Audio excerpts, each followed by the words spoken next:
Hi guys, welcome to a Brit Does Baseball Does podcast. I'm Gary, solo hosting today because we've got a very special interview, and I'm just really pumped to do this one. You might remember 3 or 4 weeks ago we had Una and Gabri on from the GB Women's National Baseball team who are gearing up for their debut appearance in the European Championships. Well, without spoiling too much, they only went and took home the gold medal, and they've come back with the European Championships back to Great Britain. After being successful in the Czech Republic. So we thought it'd only be fair if we did sort of a follow-up interview. So joining me today from the GB Women's National Team, most recently, I can now call them European champions, is I've got Saskia and Sophie. So please welcome them to the Brit Does Baseball stage. Hi guys, thanks so much for joining us. How are you guys doing? Good, thanks. Hi, thanks for having us.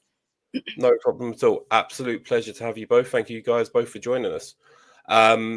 So, as I said, we can call you European champions. So, first and foremost, congratulations, and I hope the medals aren't too heavy around your neck.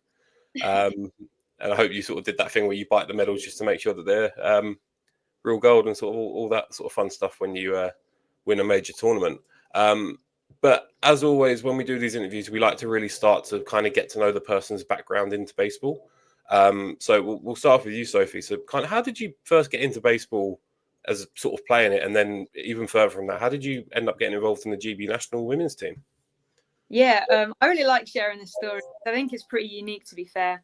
But like my mum, she was in a pub and she happened to just notice an ad while she was there. That team happened to sponsor my local baseball team, and so she just sent a picture to me, and then the rest was history. Sort of, I went along to the sessions and then kept on playing there. That's sort of how my baseball journey started. Mm-hmm. Nice. And at what point did you kind of make that step up to the GB Women's National Team? And what was that local team that you were playing for? So the local team, Northampton Centurions, based in Northampton. And I was just sort of training with them, and there were kind of whispers about it, and they'd sort of started to do like some sort of women in baseball things. And I think it was we sort of had COVID kind of interrupt the initial plans, but definitely I remember sort of September of 2021 was like a training session that we had of sort of all the girls that were interested in Essex, and I think that's sort of the real sort of start of when things were happening with that. Nice. And what position do you play, just for our fans? So I play second base and I also pitch as well. Oh, nice. Do you have a preferred? Do you like pitching or second base? Or do you sort of love it all? I sort of love both, to be fair. I love sort of the intensity and the amount of involvement you get as a pitcher, but I also love making double plays too. Yeah, I'd like to say I love making double plays, but I haven't made a single one in now 3 years of baseball. I try. I can throw it to because I play second as well. I can throw it to shortstop, and it's normally not enough in time to get the first runner. But fantastic. And then sort of Saskia, same to you. Sort of, how did you first get involved in baseball? Yeah, so I originally started playing softball a number of years ago, maybe like 8 years ago. Through a friend, she started playing and she was kind of talking about it at school, and I was like, oh, that sounds really cool. I hadn't heard of it before. So I joined as well. Played that for a few years, and then took a break for uni. Went to uni, finished uni, and then a teammate that I was playing softball with, we met for lunch, and she was kind of chatting about how she was involved in the GB women's baseball team, and kind of like talking about how cool it was, how amazing. She's like, you should join baseball, like you should give it a go. I was like, oh, I don't know, but I went to like a event they did for kind of trying to get women into baseball. And the GB women's team were training, so I kind of went along in London and watched them train, and the coaches were there, and I thought, oh, I miss this, like I miss playing and having a team. So yeah, I spoke to her and I was like, yeah, I'd love to join in baseball if I can, but I kind of didn't really know how. Anyway, and then she spoke to the coach, and basically I kind of just got straight involved with the GB program. The coach gave me a call and said, I've heard a bit about your background and spoke to Laura, and we'd love to have you on board with the GB program if you'd like to join. So then I started baseball through the GB program. Oh, damn. Fair enough. Do you play domestically at all, or is it just purely GB? Yeah, so then once I got involved with the GB program, I found my local team in Cardiff, joined them. So then since then I've been like training alongside with both. Oh, very nice. And again, for our fans, what positions do you cover? At the moment, outfield. Yep. But I'm trying to go maybe middle infield, maybe start pitching next year. We'll see. I'm going to work on some stuff. Nice. So I've always found outfield to be like more of a chill position in a good way. It's like you can see the ball coming at you from a distance. You can kind of track the routes you want to run. Yeah. And it's always a nice feeling, especially. So I play at a single A level, and every time you make a catch in the outfield, everyone's like, "Oh my God, you're the greatest player in the world." It's like the ball kind of just finds your mitt, and you're like, "Yeah, I meant that. But it's a great feeling. Yeah, very, very underrated feeling. So that's fantastic. So kind of varying sort of, totally different background stories, which I guess is fantastic for sort of a GB national team, because you've got people from different backgrounds, from different regions, which is great, because you come together at these big tournaments and you perform well, really well in your guys' case, because you won the thing. So we're just gonna hit straight away with the Euros, because I think it's kind of the headline story, and it's that the GB women in their debut appearance won the Euros and now have a place at the World Cup in 2026, which we'll talk about a little bit later. So just describe to me kind of the initial, when you got selected for the team, what was the feeling you had, Saskia? If you want to kick this one off, what was kind of like, when you realized you made the team and you were going, what were kind of the feelings, the emotions you were going through? Yeah. Kind of shock at the beginning. Like, just because it didn't really sink in until we were kind of doing the whole preparation of, like, packing the bags and everything like that. At the beginning, it kind of was like, okay, we're gonna go play some baseball in Czech Republic, and then you're kind of thinking, wait, this is like the European Championships. It's crazy. So yeah, it didn't sink in for a while. Yeah, it was just, but it's crazy. I can only imagine, even if you went out there just to play baseball, it's great, as opposed to competing and winning the thing. And then Sophie, same question for you. How did you feel when you found out you made the squad? Yeah, I felt like fantastic. It's been a big journey. I think I have got to say as well, sorry if this is like not good for what you've said, but you said debut Euros. Did play in the 2022 Euros. Okay. And we came fourth then, so we didn't win the tournament then, and I was part of that squad as well. So then to go from that to rebuild, and then to be able to make the squad, especially I had a few sort of niggling injuries. I did my PCL in November and didn't necessarily think I was going to make the team. I was just more focused on rehabilitating my knee, and then sort of everything just sort of fell into place with that. Nice. I apologise for that oversight on my part. But sort of adds to another question, Sophie, I guess. What was the main difference between the 2022 appearance and this year? What was the real thing that changed for the GB program, do you think? I don't know. I feel like there's a bit more like togetherness. I feel like we were still really together and everything was really strong then. But the fact that I think we'd been working up to the Euros and had the clear plan and everything was sort of there. And I think we'd also, as we sort of started off maybe 2 years or a year before, we'd kind of gone with this sort of attitude of like getting as many women involved as possible, and just the idea of just developing the whole pool of women and just improving baseball in general. And then also going on tours to Italy, like a spring training in Italy, and then a spring training in Canada as well in 2024 to help like prep us for the Euros as well. So everything was just sort of ramped up, I think. Nice. Well, let's start talking about it. So we're going to go game by game just to sort of relive the experiences. I'm sure you guys wouldn't mind doing that. So your first group game. So just to explain to our fans or our viewers or listeners, however you're digesting this medium, the format at the Euros, it was a round robin tournament between GB, France, Czech Republic, and the Netherlands.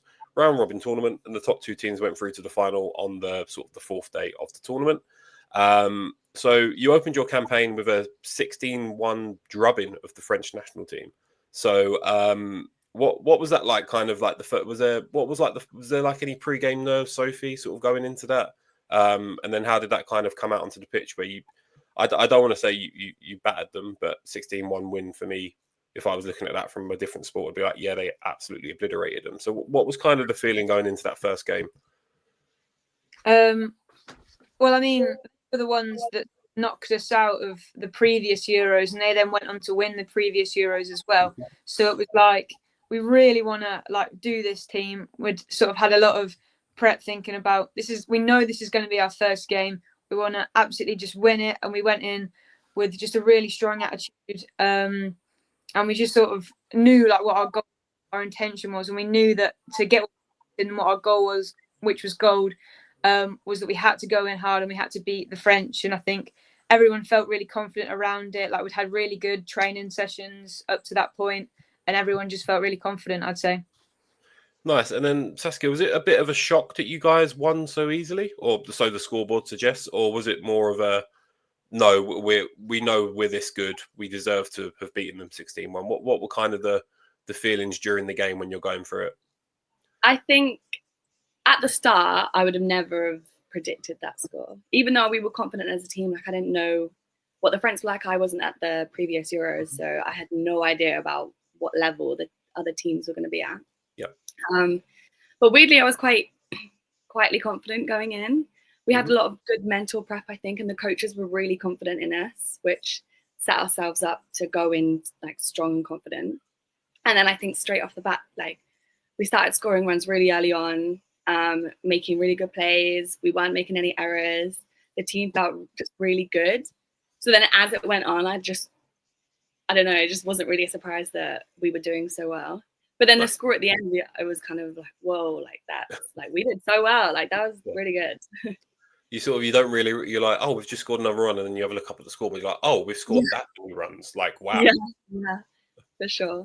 That's fantastic. And then Sophie, did you feel a bit like, not like it was a revenge for the 2022 Euros, but kind of like a sort of like a full circle moment where the team that eliminated you from the previous tournament, you've gone out and sent a message to them. How was that? How was that feeling when you eventually got the win in that first game? Yeah, it felt mega. It felt really good. Just by so much as well. Like it was just, it was so nice. Nice. So I think it's fair to say you made a bit of a statement after that first day, beating the reigning champions 16-1. So you went into your second game against the host, the Czech Republic, and you lost that game 15-12. So I guess my first question is, what were the Czech Republic team to play compared to France? Were they just a much stronger team, or was it more of a case of, they were just a better team on the day? Saskia, in your opinion, what was that about? Yeah, I don't know. They felt more aggressive, I think. They were making like good hits. I don't think we were playing as well on that day. Played out on the day like that, I think. Yep. I think they were a better team than France. Yeah. But sometimes some days you win against teams, sometimes you lose against teams. On that day, it didn't go our way in that game. That's fair. I think that's the game of baseball. I think you could be the best team in MLB or the best team in the WBC, and you'll just run into a team that are just hot. I mean, Sophie, what was the feeling after the Czech Republic game after having made such a good statement on the first day? I mean, 15-12 is not a blowout loss or anything. It's a nice competitive game. Were you still sort of quietly confident after that game, thinking we can still make a run at the final here? We've just come up against a really good Czech Republic side. I think so. I mean, sort of within that game, like we went down. I can't remember exactly how many we sort of went down, but then we had a massive rally, and I think it was maybe we scored 6 runs in the final inning. Yeah. I think we went down by 9. Yeah. At one point, and we were like, oh gosh. But then we scored so well. Yeah, we just sort of thought, well, we're not going down easy. We're going to keep battling, keep fighting. Yep. And I think, I don't know, it seemed a point where the sort of Czechs might have been thinking, oh, maybe they can, maybe like we're in trouble here. They did have a few pitching changes, I think, towards the end of the game. But I think they did then manage to just get like those final outs, and then obviously the score ended as it was. But we felt good after that, knowing that we can bounce back, and like it's obviously a new game, and if we were to play them again, obviously we didn't know at that point, but we were hoping the game against the Netherlands would go well, and we would most likely face them in the final. Nice. And I guess sort of my final question on this is kind of having that sort of bounce back during the game, which is a great thing about baseball because you do have the time to have that bounce back. you know, you might finish the first inning 5-0 down, but you know you have the time to make up those runs. Do you think that was a bit of a, you know, I always talk about you kind of have like the peak and the trough of the tournament. Do you think maybe being 9 runs down to the Czech Republic was the trough, and kind of that little bounce back that you had with scoring 6 runs in the last inning, and that maybe started the momentum for the eventual title charge? What do you guys think on that? Yeah, for sure. I think because then we had a mentality of going in of even if somehow we get 9 runs down again, that is 100% a possibility that we can like bring it back. Yep. And you just have to just keep fighting. Don't give up. Who knows what's going to happen? Nice. Yeah, it definitely helps. That's perfect. And it's always difficult playing against the hosts. Did you find there was a bit more of a, I don't want to say hostile crowd, because I know everyone in baseball is relatively lovely, but did you notice that it was a difference playing the other, like the French and the Dutch? You know, when you played the Czech Republic, them being the host, them having the most fans there, or was it fairly spread out between the teams? I think it was probably a little bit louder. I mean, they had all the evening games as well, so I suppose it allowed anyone who was maybe working during the week to then come and like see it in the evening. Like when you look at the sort of crowds, there probably was more like the Czech team than there were some of the other teams. Mm-hmm. But I don't think it phased us too much, to be fair. Yeah. Oh. I felt like for some reason, because the Czech game was in the evening, it just felt really more intense. I don't know if it was because the crowds were louder for the Czech games, but it was like the floodlights were on, it was dark, like we were losing. It just felt really so much more intense. Yeah. Nice. So yeah, you won your first game 16-1. You had a close loss in the second game 15-12. Going into the third day, you were due to play the Netherlands on the last day of group games, but I understand there was a bit of a washout on the third day, and it meant that the last day of the tournament was going to become a little bit more busy, with sort of the final not sort of being on the same day. But before we sort of get to that last day of the tournament, that washout day, what were your feelings with that day? Did you just want to sort of get there and get the job done, or do you think the day off actually helped you guys as a team kind of reset a little bit after the close loss, you know, analyze what went well, what maybe little bits you could improve on? And do you think that sort of helped propelled you, or would you have preferred it to just have the momentum a game each day? I mean, obviously we don't know what could have been or might have been, but I don't know. Obviously, it meant that we then didn't get a rest in between the 2 games, having played the Netherlands, and then, well, we had a bit of time off while the Czech played against France. But having both of those games in the same day obviously meant that it was tough. And by the time the final came, we're obviously maybe a bit more fatigued. But I mean, it didn't make too much of a difference in the end. But I think at the time as well, it was just maybe like we'd got all ready for it, and then it was like, oh, now we've like, and it was like, oh, maybe we will play today, maybe we won't. And then I think we were just happy when the decision was definitively made, that then we were like, right, okay, we can switch off now. We know that we're not going to play today. We can just reset and get ready for tomorrow.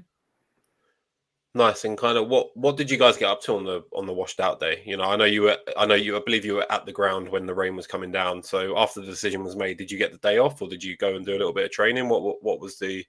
What did you guys get up to on that sort of washout day? We spent a lot of time just at the field waiting for the rain to start. Oh, okay. Yeah. So we were in the dugout for a while. The rain was so heavy. Like as soon as you stepped out the dugout, you'd be soaked. Yeah. And the Dutch team were in their dugout and we were in our dugout.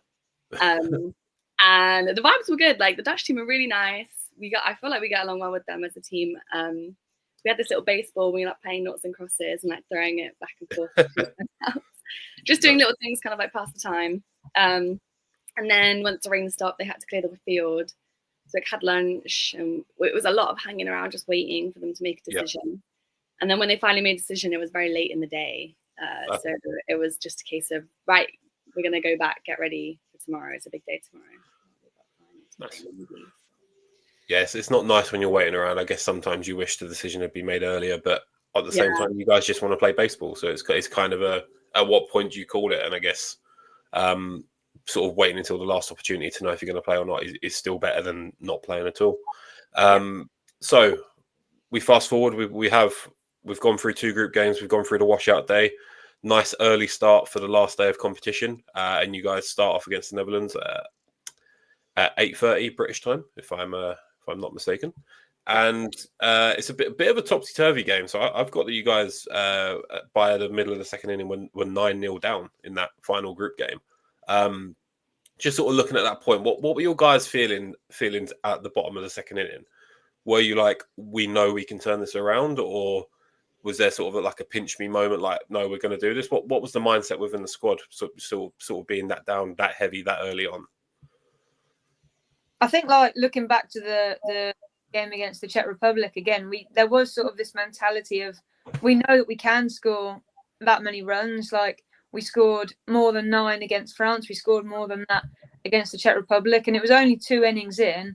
We just knew that as long as we could kind of like shut them down and not let them really score many more or any at all, and then we had faith in our hitters to be able to get that many runs. Nice. Saskia, was there a turning point in that game? Sort of what was the point where you guys were like, you know, the mindset went to, no, we're definitely going to do this? But what was sort of the changing point in the game, in your opinion? I think when we started clawing it back, like, it wasn't one big inning. Mm-hmm. I think we were slowly creeping back. And then I think once they weren't getting any more runs, that was when we were like, right, we can definitely do this. It's just a case of being able, executing it, I guess, essentially. But I think from the start, there wasn't any doubt. I didn't see any doubt in anyone's mind, or like the morale was still really good.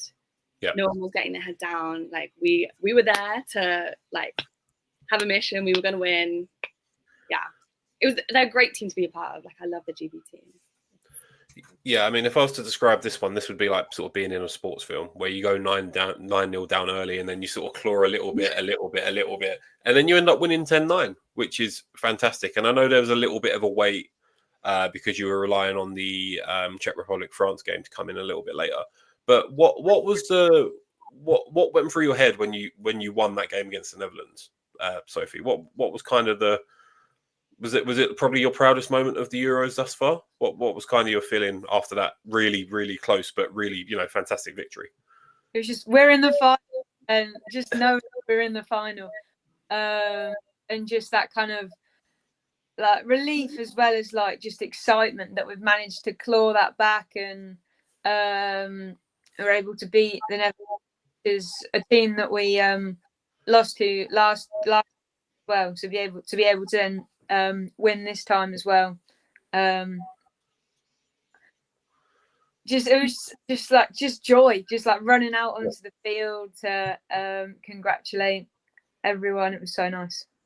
Nice. And then, would you say it was, Saskia, one of the highlights of the tournament, the 10-9 win? Outside of probably lifting the trophy, which I imagine is probably the number one highlight. Would you say that moment was kind of like, if you take lifting the trophy out of it for the moment, was that the highlight of the tournament for the GB women's team, do you think? For me personally, yeah, 100%. We were working really hard in that game to try and like claw it back, and everyone was staying really focused. And then I don't think anyone relaxed or even thought, or just, it wasn't until the moment, like the final out, we were like, oh, like we're in the finals, like the first time you can think about it. Yeah, amazing feeling for sure. One of the best moments. Nice. So we're about to pause for halftime.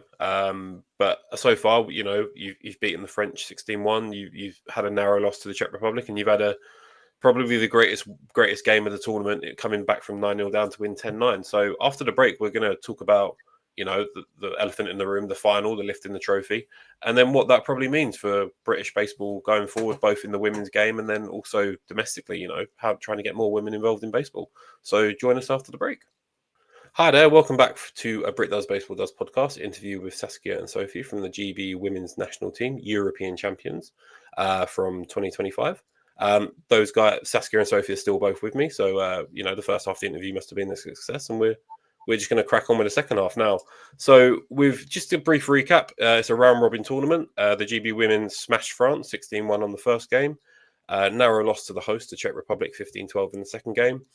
There was a washout on day 3 when the third group game should have taken place. So instead, the third group game was played at 8:30 British time in the morning against the Netherlands, which after going 9-0 down after 2 innings, Great Britain came back and won 10-9. So at this point, we're on the final day. The Czech Republic beat France in the other group game, which meant that you were going to face the Czech Republic in the final for the Euros. But the final wasn't going to be on a separate day. It was the same day as the last group games. So what was that feeling where it was like the realization that, okay, we've got to get up for this again. We've got to get to the final. We've got to perform here. Sophie, what was kind of what was going through the team's minds at that point? I think like there was just a lot of focus. I mean, some people had sort of different things that they wanted to do. Like everyone's a little bit different. I think me and some other people, we went back to the hotel, just like had a little rest because it was only sort of a 15-minute walk. Some other people sort of stayed in the field and were still sort of getting ready. So everyone sort of had their own little thing. And then it was like we had a specific meet time, and it was like, right, this is when we all meet back at the field, at the sort of ground. And this is then when we're all going to be together and we're all going to focus. Because I think everyone sort of has their own thing that they maybe need to do, kind of get themselves ready. And then once it sort of hit that time, we're all just on the same page then. Nice. And Saskia, what did you do with that sort of time in between games? I was exhausted after the Netherlands game. So I went back to the hotel and slept as much as I could. I think I got like half an hour in and then back up. Let's go again. So yeah, definitely helped having that little rest. Yeah, and as you said, Sophie, like half the people, some people in the team want to maybe go look at the Czech Republic team who are playing, scout them out. And some people, I'd be in your guys' boat. I've done my job. I'll see you later. I'm just going to go back for a quick nap, which is fantastic. And I think it's the way I'd have preferred to do it. So probably my preferred thing to do. So, final in the afternoon / early evening, switching against the Czech Republic. So you guys win the game 9-7. That's the result for the spoilers out there. And you lift the Euros. I guess the key thing is, the Czech Republic team you just played them for like 2 days before. What was the key difference? What changed between that group game and the final? Was it different scouting reports? Was it just the belief that with that 6-run rally towards the end of that game that you guys had it in you to beat the Czech Republic? What was like the key differences between those two games, do you think? I don't know. I suppose obviously a bit more time passed. We'd got maybe a bit more familiar with their team, and like props to all of like the GB coaches and everyone else that sort of had an involvement with kind of the scouting as well, because there were people that were making like loads of reports, really like looking in and like getting all the sort of data and information that we could about the team to really help us as much as possible. So I think that probably helped as well. Obviously, we'd just come off the back of a win. We had that momentum. And so that probably sort of helped as well. And like you may as well just go out and absolutely play your hearts out. There wasn't a game after it, so we didn't have anything like that we needed to like leave out. So we just put everything into it. Nice. And then were there any adjustments that you made, Saskia, for that final that you had changed from the Czech Republic game or the previous games? I don't think so. Like I was playing every game like the same intensity. I think in the final of the Czech Republic game, we came out like straight away, very aggressive with the offense, which I think helped getting like runs. Like we were the away team, so batting first. I think just getting runs on the scoreboards like straight away set up like momentum for the whole game. Like we're gonna do this, we're gonna score runs early on, and that definitely set like a presence for the game, I think.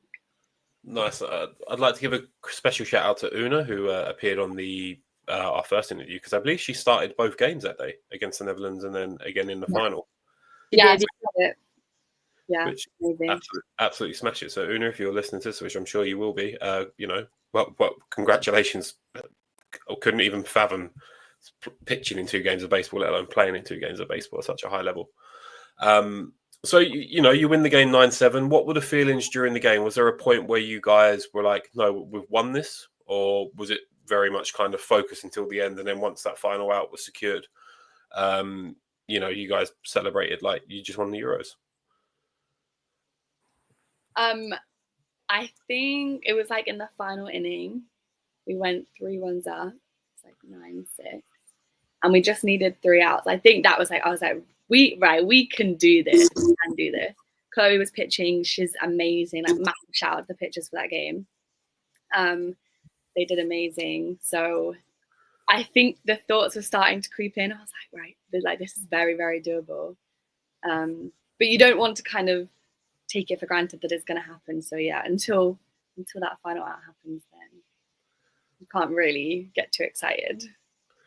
Nice. And then so that final out happens. So Sophie, what was your first action after that final out had happened? You know, were you running on the pitch, hugging teammates? What did you do specifically once that final out was secured? Yeah, exactly that. Just there's hands in the air, running out, just loads of celebrating, hugging as many people as I could find, pretty much. Yeah, just pure elation. It was so good. Nice. And Saskia, same question for you. When that final out was secured, what was the feeling? You know, what did you do? Did you just go and run your fellow out? Did you go run, hug your fellow outfielders, or was it straight to the pitcher to sort of celebrate together as a team? So we practiced how we were meant to celebrate after the win, or not really, but we had a routine. Yep. Like, all the outfielders were meant to come together, and then all the infielders and things. And Sam, she was in right field, and I remember she was kind of she hadn't fathomed that the game was over. I remember shouting over to her. I was like, Sam, like, we won, like, go, quick, come, like, we need to celebrate. So that was a funny moment for me, because she just it just hadn't sunk into her. And then I remember looking over at the infield, and everybody was just all over the pitch. Laura was on the floor, ran over to her, and everyone's crying, and it was so nice seeing Chloe as well. The last hour was a strikeout. Yep. She deserved that so much. So I was so happy for her that that was her. She did that. And she was so happy, and yeah, it was the best feeling. Nice. And then you get to the trophy lifting, and you sort of see sort of all come together, jumping up and down, going mental on the mound, as is your right for winning the trophy. Without trying to give away any trade secrets, were the celebrations after exactly as advertised? We had a flight. We had to leave at 7 a.m. the next morning. Oh God! To come back home. So I can't really say that. Yeah, much happened. We came back to the hotel, packed up bags. Some people were out in the courtroom having a chat, and they stayed up pretty late. Couple people did an all-nighter actually. But majority of us went to bed. I had to work the next day as well, so can't celebrate too much. Yeah, fair enough. And then sort of trade secrets. Are you prepared to announce who did the all-nighters after? Or is that sort of a tour secret? Secret. as it should be. I was just trying to trick you out there. Perfect. So what was the feeling? Kind of, okay, so you've won the trophy. Elation. You celebrated as much as you could, flight constraints. We've all been there where you sort of have a heavy night, and then you got the 7 a.m. flight the day after, so you don't want to get too bad. Coming back home, what was that feeling like? Sort of, seeing your family, seeing your teammates? Yeah, it was really nice. I mean, my club meet on a Tuesday, so we came back on the Monday. So the next day I went along, brought everything with me, and was showing medal and jerseys and everything, and could just share loads of stories with them. And that was really nice. And I think Northampton is not it's not a big place for baseball. We've just sort of expanded my club into two teams. So we've got a development team, and then our single A team as well. But yeah, to be able to kind of bring that back to my hometown and be you can make it places in baseball, even if you're not sort of from London or a bit more of a hot spot for baseball. Yeah, no, that's fantastic. And Saskia, same question to you. What's been the feeling like back home? I imagine everyone's very happy for you as a default. Yeah. Has there been any nice celebration moments? For sure, the support's been amazing. My mum and my brother actually came out to Czech Republic, so they were there with me to see that, which was really nice. And then coming back to Cardiff, I haven't managed to go see my club yet. I've been really busy since my birthday, and I'm moving jobs and moving house and stuff. But I'm so excited to see them. They've been a massive, massive, massive support for me this year. So I think like some of them were probably even more excited than me that we won gold. Yeah. Honestly, they've been like following all the games. I get so many messages like, "Oh, I saw you make this out," or like, "Oh, you've been like, doing great at bats." Like I can't thank them enough for the support. So I'm so very excited to see them. Fantastic. Well, once again, from everyone at Brit Does Baseball, congratulations to you and the GB women's team for winning the Euros. But we like to look to the future as most people do, and with you guys winning the Euros, you've secured your place at the World Cup, which is being held in July 2026. It's being held in Rockford, USA, which is it's in Illinois. Sorry, a bit of a tongue twister there. So that'll be next summer for you guys. So what does the future hold for the GB women's team after such a monumental victory? Sophie, in your opinion, where's this team going? Yeah, I mean, I think it can only go up and it can only improve. We're going to work as hard as we can really to get ourselves as ready as we can for that World Cup. And yeah, I mean, sort of the same mentality we had working towards these Euros, really. Keep on improving, I would say, yeah. Nice. And then Saskia, same question for you. Where do you want to see the program move to in the future? Would you like to see sort of maybe widen the team out, play more friendly matches, play more tournaments? What would you like to see the future for the GB women's team look like? Yeah, I think the path it's taking right now is a really good one. More training camps would be good if we could get together more often. Like we don't get together that often, especially because everyone's so spread out. It's very difficult. So maybe it's a bit unrealistic to think that, but it'd be so nice if we could train together more, play more games together. I think that's a really important one. So I think there are some plans that we can do some tournaments abroad, but just getting the ball rolling with that would be great. Nice. And then I'd be a bit amiss if I didn't ask the question. So a big focus with our interview with Una and Gabri was kind of, getting more women and girls involved in baseball at both an early age and also picking it up in adulthood. What do you think this Euros win will do to the domestic game with regards to, encouraging more women to be in baseball? And are there more, trying to think of the words, are there more stuff that clubs can do to, promote women in baseball? You've got the women's professional baseball league, which is due to start next year, and I know of a couple of players that have travelled from the UK over to the US to perform in the tryouts. But do you think there's space for that sort of thing to happen in the UK? Saskia, I'll hand over to you first. Yeah, I'd hope so. There's definitely more that can be done. It's difficult because right now it's so small. Even at club level, like in Cardiff, there's one other woman that I play with.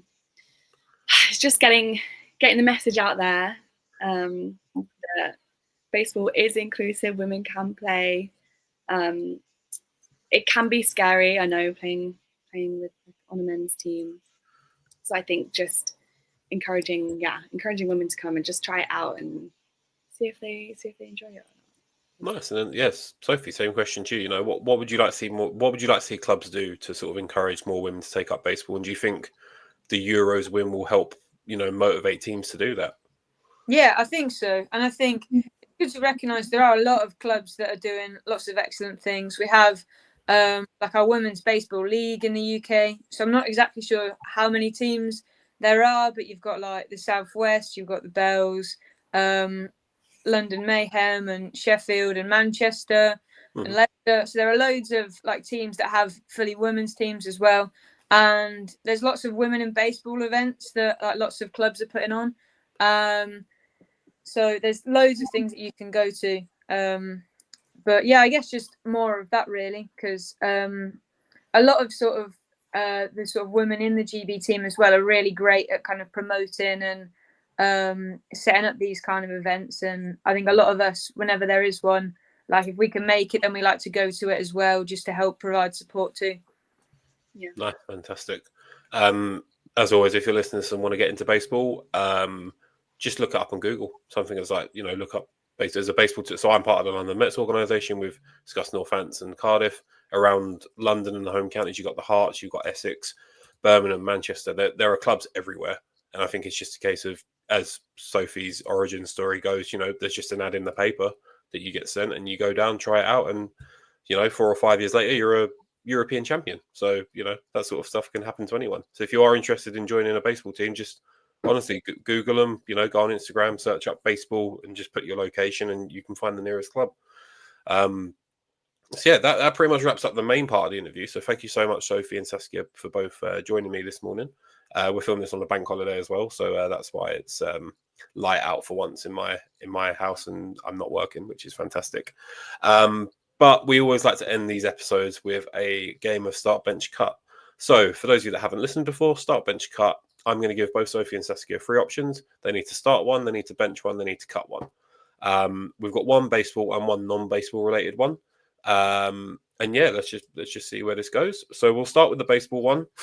And before this, I said you don't need to know about MLB players or anything in detail. For this one, I've got, which I think you guys experienced.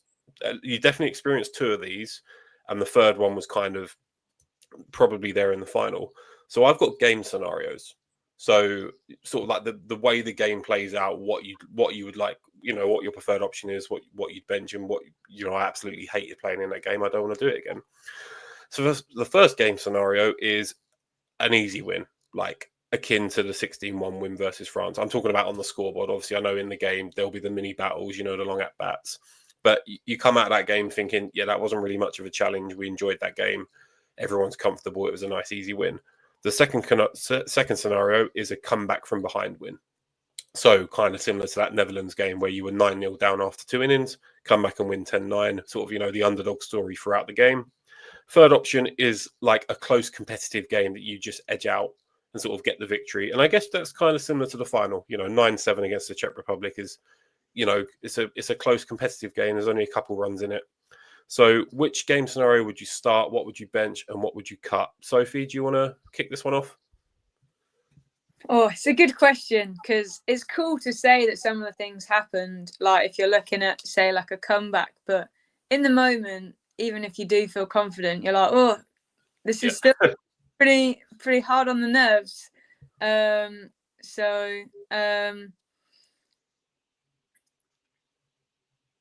don't know. I think I might start the easy win. Just really looking at that game against France, it just felt so good, to be fair. Yep. And then I think I might bench the comeback, and then cut the close game, because there's something about that comeback that did feel really good, even though it was kind of stressful. No, I can imagine. Saskia, same question to you. What are you starting, benching, and cutting? Similar. But I'd say you have to start a comeback win. Like, the feeling at the end of the game is so good, even though during it's so stressful at some points.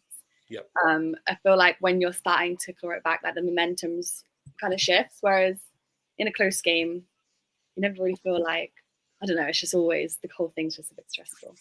Yeah. So cut that one and then bench the easy wins. Easy wins are fun because it's a relaxed game of baseball, and I love playing like relaxed. Not that it's always relaxed, but no, I think it can work both ways. Where if you're like up 10 runs, or even if it gets to a point where you're like, even if you're down 10 runs, then you're just like, okay, I'm not necessarily playing for the result. I'm just playing to have more fun.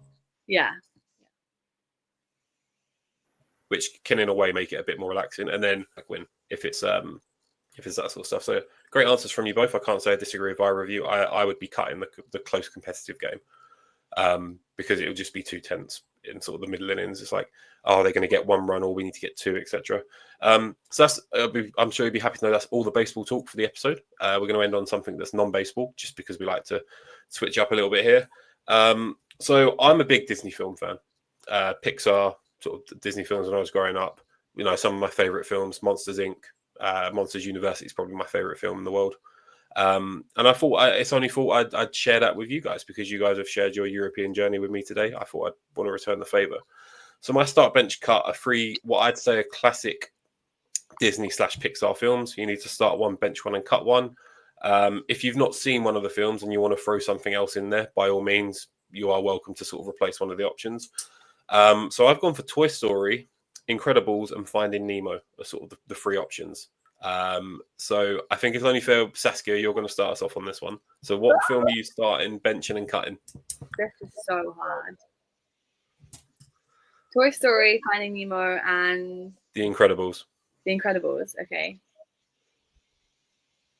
Cut The Incredibles. Mm-hmm. It's great, but start Toy Story, finish Finding Nemo. Is there a reason why you're starting Toy Story? Just it's so good, and there's multiple movies in the franchise, so Fair enough. yeah. But Finding Nemo is, I love it. But there's only one of it. Maybe if there was more, then I'd like it more. I mean, you could maybe throw Finding Dory in there, but then I guess it's kind of like more of a spin-off as opposed to a sequel. But I've not seen Finding Dory actually. Maybe I should watch that. well, that's something to do on this bank holiday. Sophie, same question to you. Starting, benching, cutting. I think I might start The Incredibles. I do quite like that film. All the different sort of characters, all their little quirks. And then I think I might have Toy Story. I'll bench Toy Story, and then I'll cut Finding Nemo. They are all great films, though. It's hard. Okay, so is there a reason you're cutting Finding Nemo? Just out of interest. I mean, I think maybe Toy Story just takes it a little bit.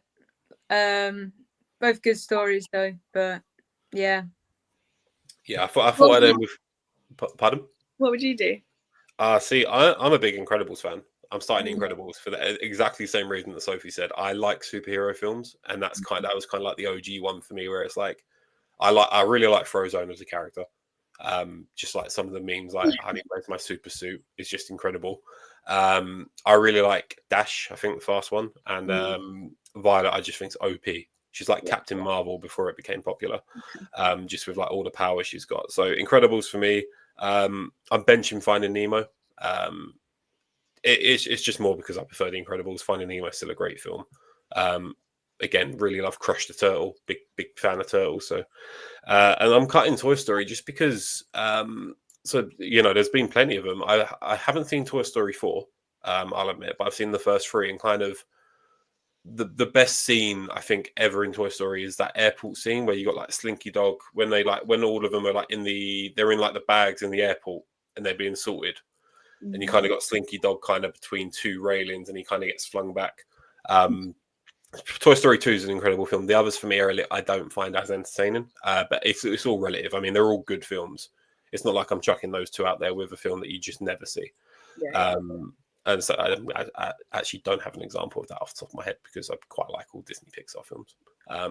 If there's, I guess my last question, if there was one that you could replace with those 3, is there like a number one, that sort of style film, or are we pretty happy with those as options?